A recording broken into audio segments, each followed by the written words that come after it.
Welcome to the Whiteness at Work podcast, everyone.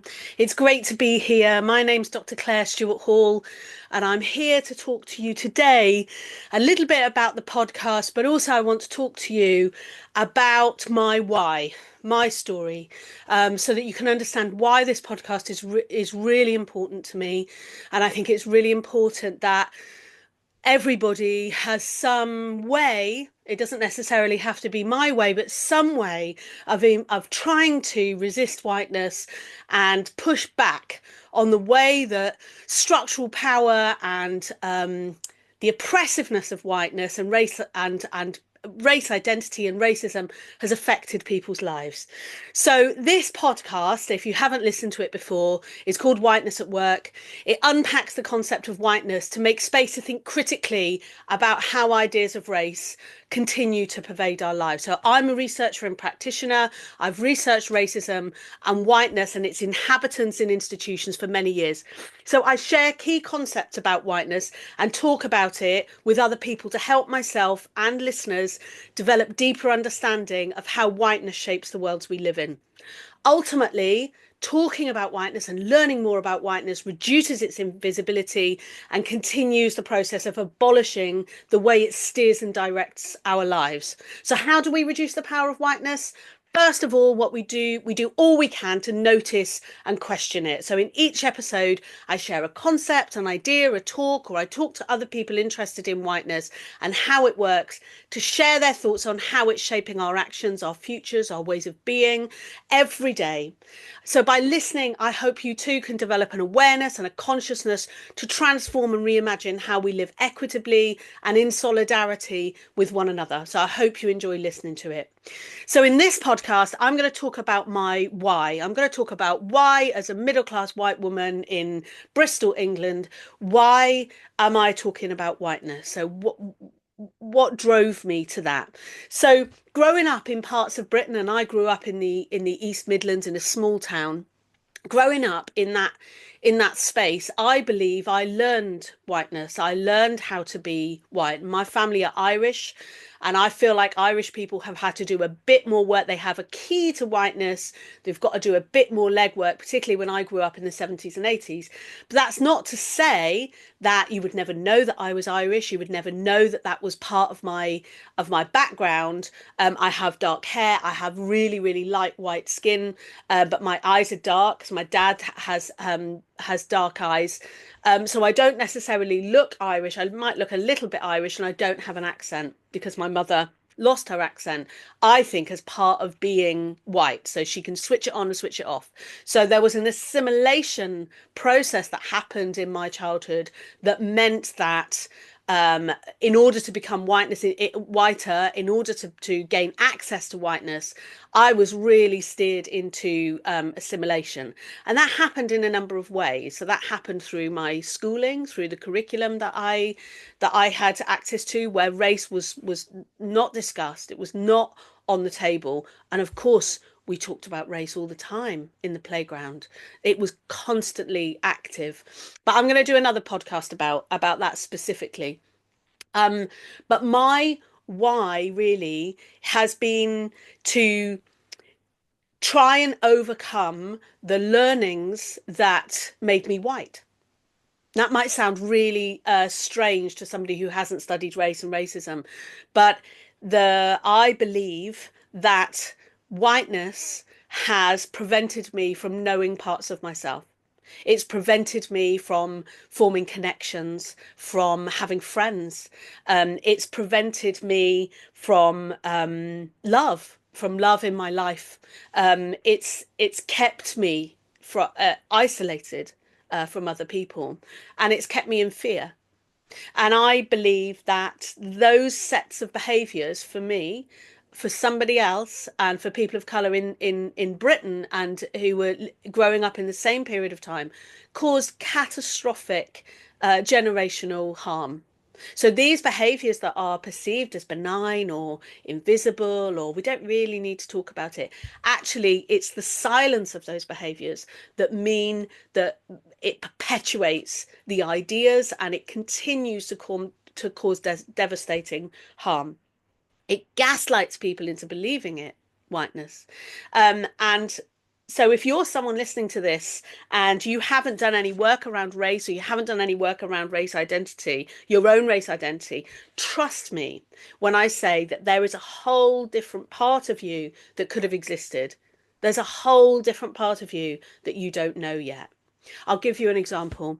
So as a child, and certainly when I came to race work, the way that I remembered my childhood or talked about my childhood, I would say things like, I'm from an all-white town, everyone was white. That's the reason why I have elements of racism in me. That's the reason why I'm a racist by the time I'm in my 20s.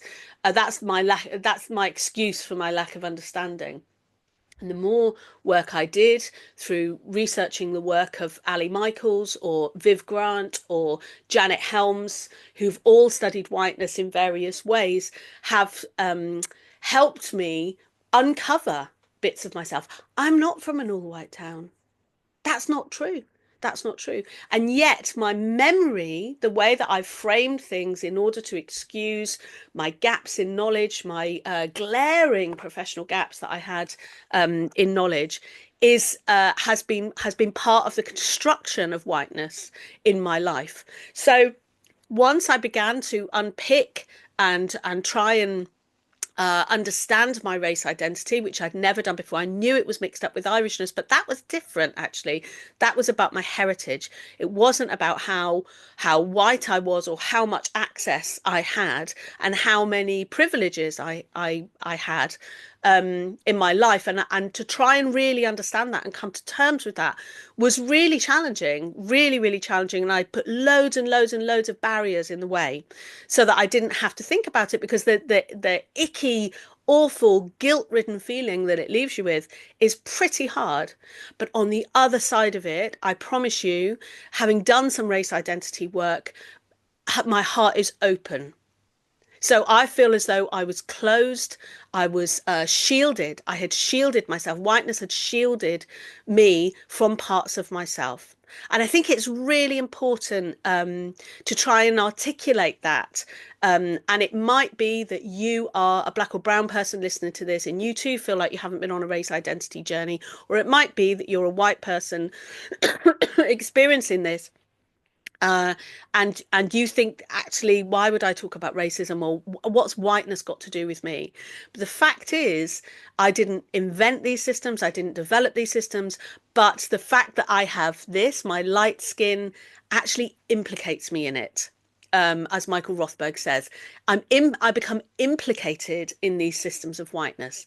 So there are multiple ways of thinking about whiteness, but I really wanted to just share why I study it and my why. So my why really is to abolish racism, because I think we need all brains. That if racism is the symptom, whiteness is the cause. So whiteness is the main server, the mainframe.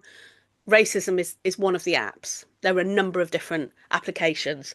So I think by talking about it, by actually getting underneath it, by having so many brains on this, we need all of our brains on this in order to try and unpick it, to bring it into people's reality, because it's over there. It's abstracted as if it's nothing to do with me. And actually, that's the benefit. That's the benefit. One of the privileges and benefits of whiteness is that I can choose to pick it up or not. And we know that from Ruth Frankenberg's research in the 90s, when she interviewed women about whiteness. And she found that it was viewed as a form of activism.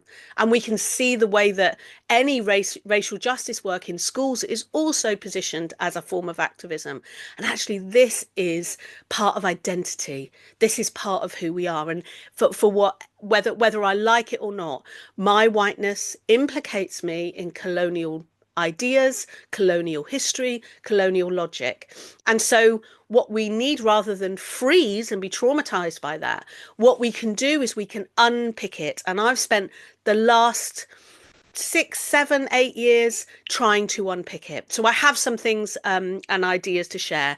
And in my work through my company, Equitable Coaching, I run white accountability spaces.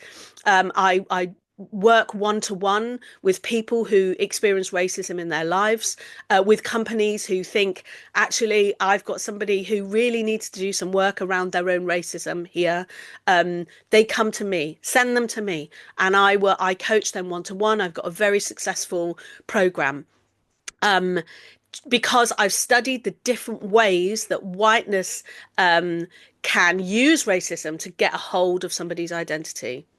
And I think with all of our brains upon it, we can actually dispel it. I think we can eradicate it. I think we can abolish it. And every single bit of me believes that. I believe that we can abolish whiteness and live in different ways, live in wholeness, live in connection with one another. And if you want to if you're in a school and you're thinking about your leadership team and how to move people through that, an amazing program is the Race Identity and School Leadership Program by Viv Grant, who shares lots of these ideas. She is an amazing leader in the field.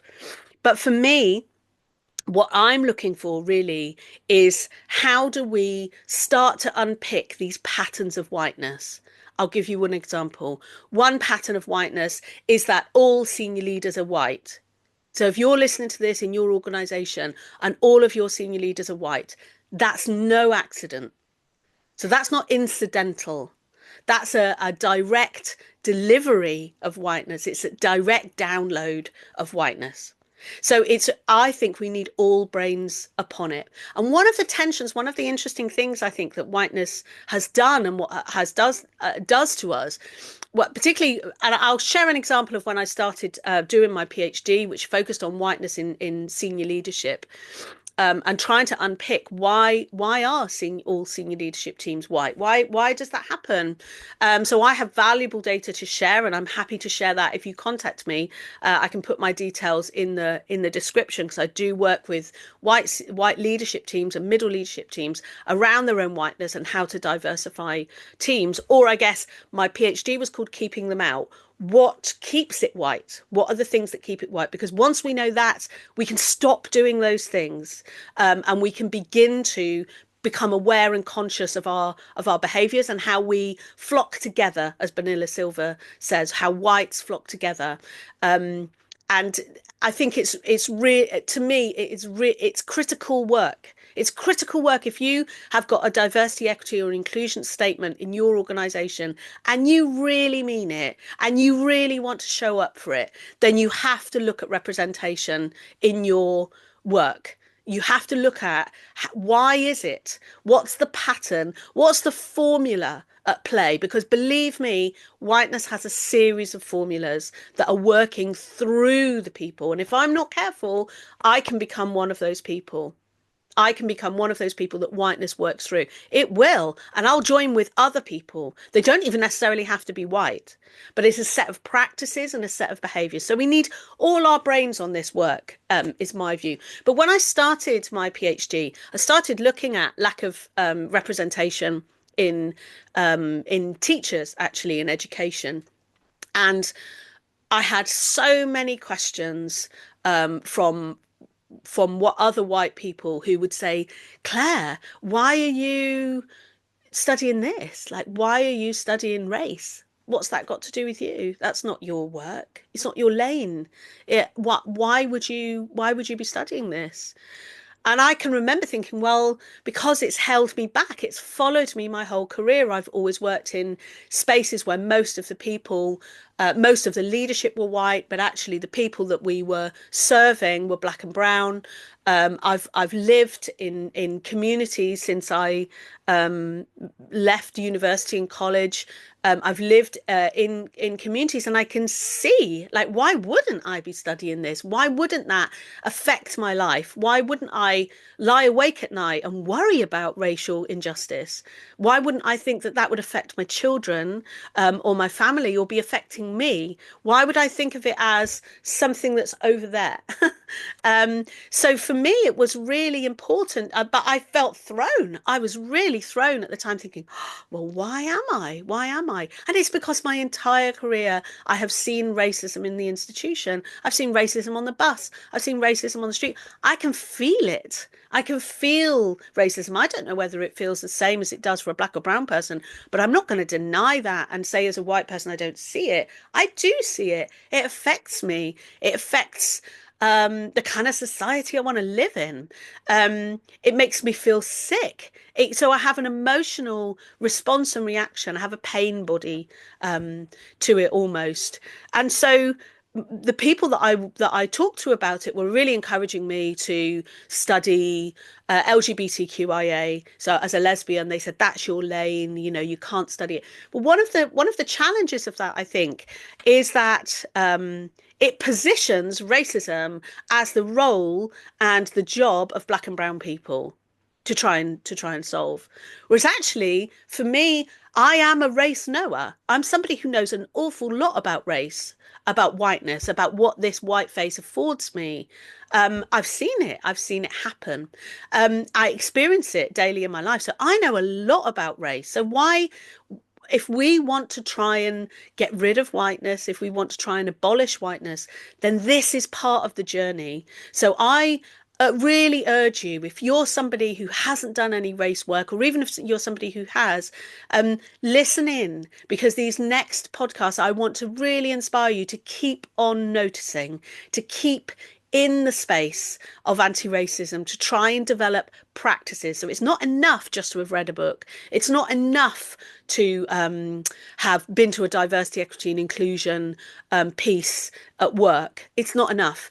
These are practices because whiteness will recenter. And I run white accountability spaces every month in order to support people and support myself in that, to develop practices, develop ways of being that mean that I can summon my courage, I can lift my courage into spaces where I can call whiteness out.